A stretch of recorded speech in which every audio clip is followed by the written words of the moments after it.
Hello campers, this is Dave with Camperland Trailer Sales in Conroe, Texas.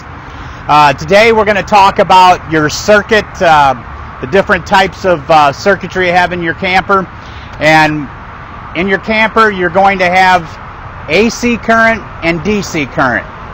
AC current is 110 where you plug into your outlets, okay, from the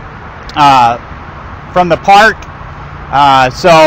And then the other current is DC, which you get from your battery. You have two different types in your camper.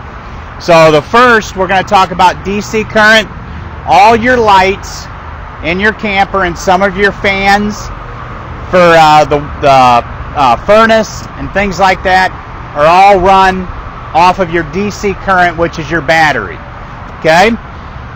So to charge your battery and to keep it charging, you have what we call a converter that converts AC to DC.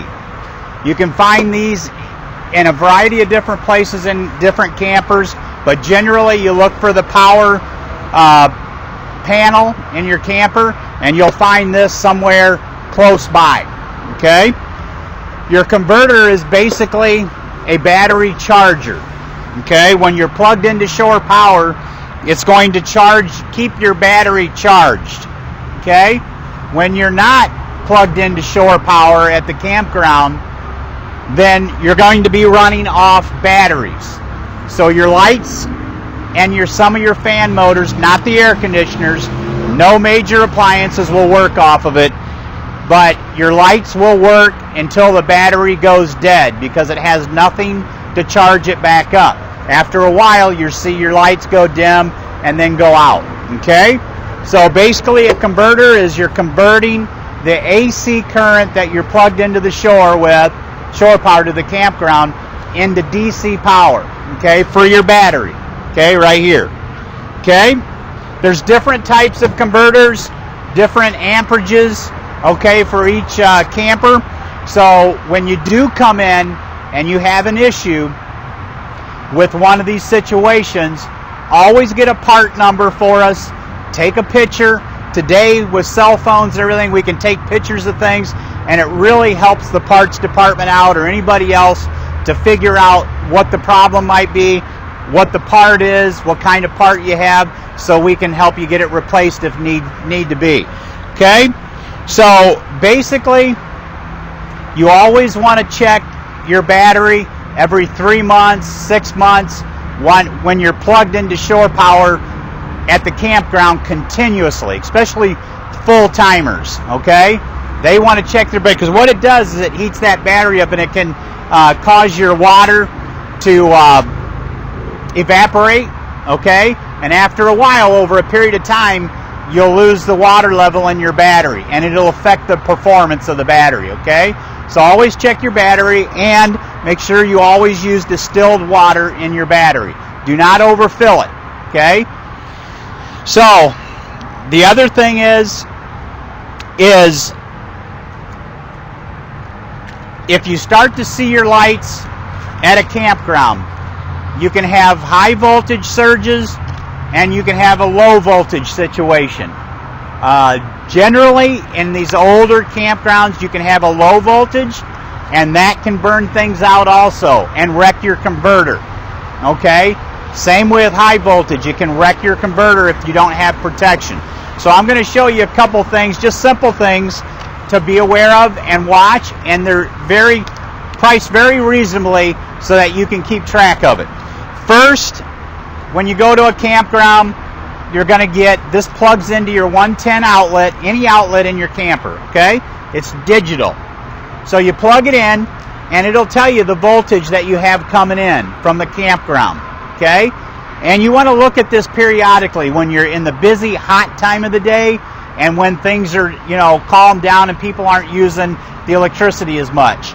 That way you can get an idea where that voltage is at. Once you start getting below 109, that's an alert, but below 104, then you're going to have problems, okay?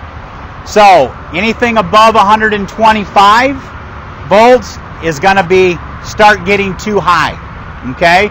And the best thing to do is alert your campground manager or the campground immediately when you see that. If your lights start to go dim in your camper, or you start to have issues with appliances maybe not working, or something like that, immediately unplug things from the shore power and go and get somebody that knows how to check, a certified electrician or somebody that knows how to check the voltage coming into your camper, okay?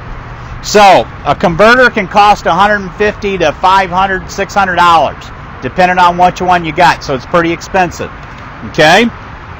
But this other one is just a higher priced one. It has an alert where it'll alert you if it's high or low, whatnot on this. But this is a very reasonable one, $19. That's it. You just plug it in and you can keep track of low voltage or whatnot. The other thing is here is one of the best surge protectors, okay? Surge Guard. We have them here at the store for sale. We recommend to all of our campers that come in and buy campers from us to have one of these. Generally, most times, warranty does not cover electrical issues like that. Okay? So, you want to have one of these when you buy your camper. Plug it in.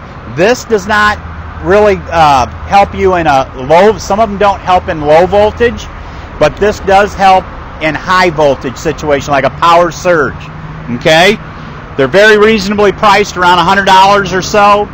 And always have one of these when you're especially going around to these. And keep in mind, these older campgrounds have old wiring in them, and different people work on them and things happen, mistakes are made, and so you want to make sure. This will tell you if the neutral or something is messed up in it and alert you on here on the lights. So always have a surge protector.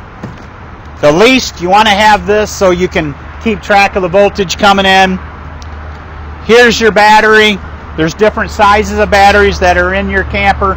Check them regularly, every 3 to 6 months or so for water, okay?